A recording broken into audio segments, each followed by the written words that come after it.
తెలంగాణ రాష్ట్రం ఏర్పాటు కోసం సాగుతున్న ఉద్యమం చాలా చాలా మలుపులు, చాలా చాలా పరిణామాలు, చాలా అనేక రకాలైన అభిప్రాయాలు ఇవన్నిటితో పాటు ఈరోజు తెలంగాణ ఉద్యమం మళ్ళీ ఒక చర్చనీయాంశానికి వచ్చింది. పోయినసారి మనం ఈసీలో అనుకున్నట్టే రాజకీయ పార్టీల యొక్క మారుతున్న ధోరణులు, రాజకీయ పార్టీల రకాల ఆలోచిస్తున్న తీరును ఆ రోజు మనం మాట్లాడుకోవడం జరిగింది. ముఖ్యంగా ఇప్పుడు కూడా జేఏసీలో భాగస్వాములైన రాజకీయ పార్టీలు ముఖ్యంగా వాళ్ళు అనుసరిస్తున్న పద్ధతి అనేది కొంత ఆందోళనకరంగా ఉందని నేను భావిస్తున్నాను. ముఖ్యంగా 2014 వరకు ఈ ఉద్యమాన్ని లాగాలనే ప్రయత్నంలో కనబడుతుంది. దానికి వాళ్ళు చెప్తున్న కారణాలు ఏమిటి అంటే కాంగ్రెస్ పార్టీ సిద్ధంగా లేదు, కాంగ్రెస్ పార్టీ ఇప్పుడు ఆలోచించే స్థితిలో లేదు అనే మాటలు చెప్తా ఉన్నారు. అది చూడడానికి నిజమే కావచ్చు, కానీ మరి ఒకవేళ వాళ్ళు సిద్ధంగా లేకపోతే ఉన్న అడ్డంకులు ఏమిటి అనే విషయం చర్చకు రావాలి.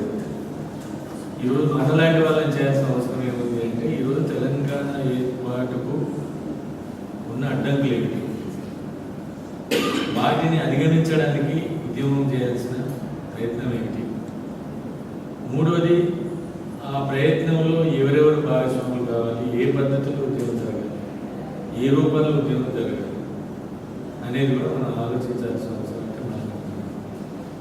మనం కూడా మళ్ళీ అదే పద్ధతిలో కనుక మనం కార్యక్రమాలే ప్రాతిపదికగా కొట్టుకొని పోతే మాత్రం మన పాత్రను మనల్ని మనం తక్కువ చేసుకున్నట్టు నాకు అనిపిస్తుంది.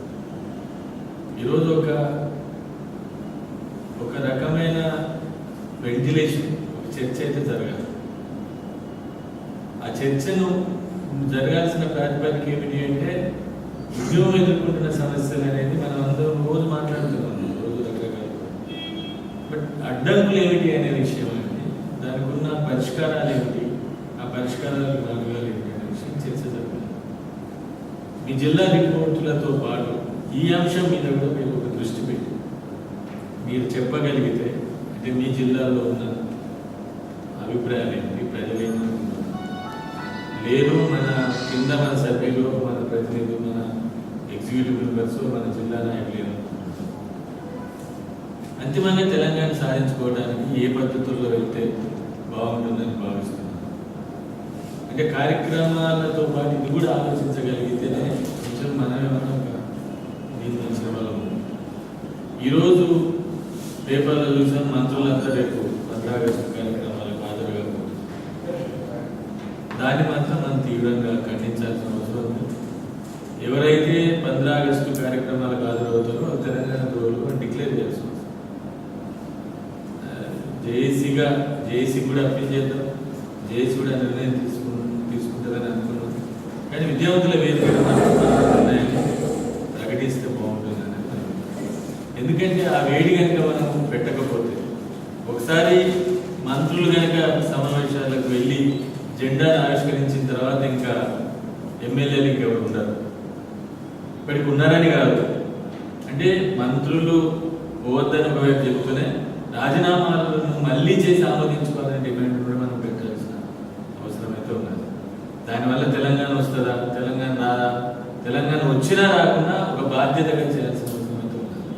మనం రాజీనామాల్ని మొదటి నుంచి అడుగుతున్న కారణం ఏమిటి అంటే ప్రజాప్రతినిధులకు ప్రజా ఆకాంక్షలు నెరవేర్చాల్సిన బాధ్యత ప్రజాప్రతినిధులకు అయినప్పుడు, ప్రజల ఆకాంక్షలు నెరవేర్చలేని స్థితిలో ప్రజాప్రతినిధులు ఉన్నప్పుడు ప్రజాప్రతినిధులుగా వాళ్ళు ఉండడానికి ఇంకా అవకాశం, ఆస్కారం, అర్హత లేదు. ఆ ఒక్క పాయింట్ మీదనే మనం అడుగుతున్నాం. దానివల్ల తెలంగాణ వస్తే మంచిది, రాకపోయినా మంచిది.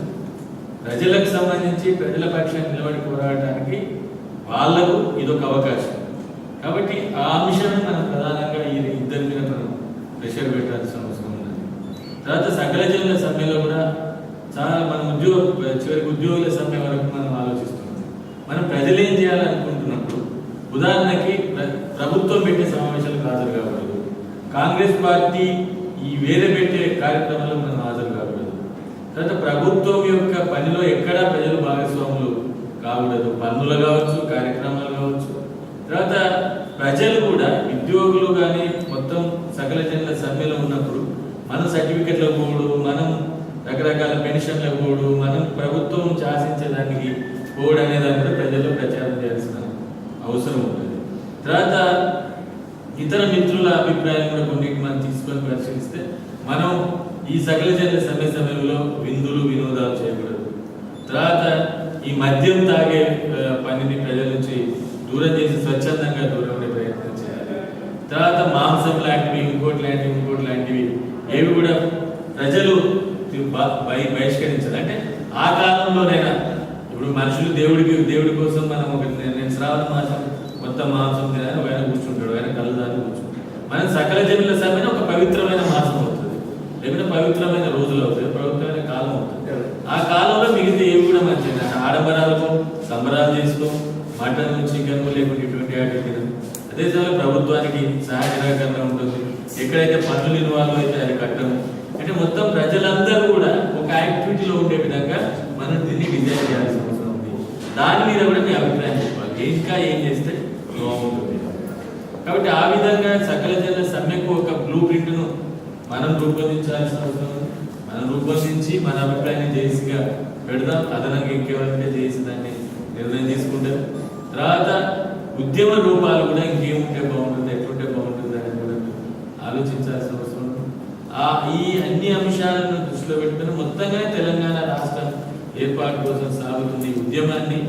దీని నుంచి ఇంకెట్లా ముందుకు పోవాలి, ఇప్పుడు ఈ దశ నుంచి ఇంకా మనం ఎట్లా దీన్ని ముందుకు తీసుకెళ్లాల్సిన అవసరం ఉంటుంది అనే విషయాన్ని మీరు మాట్లాడితే దాని మీద మిగతా విషయాలు అందరికీ టైం ఉండాలి కాబట్టి ఒక్కొక్కరు ఒక 3-4 నిమిషాలు టైం తీసుకుని ఈ విషయాలనే కేంద్రీకరించారు.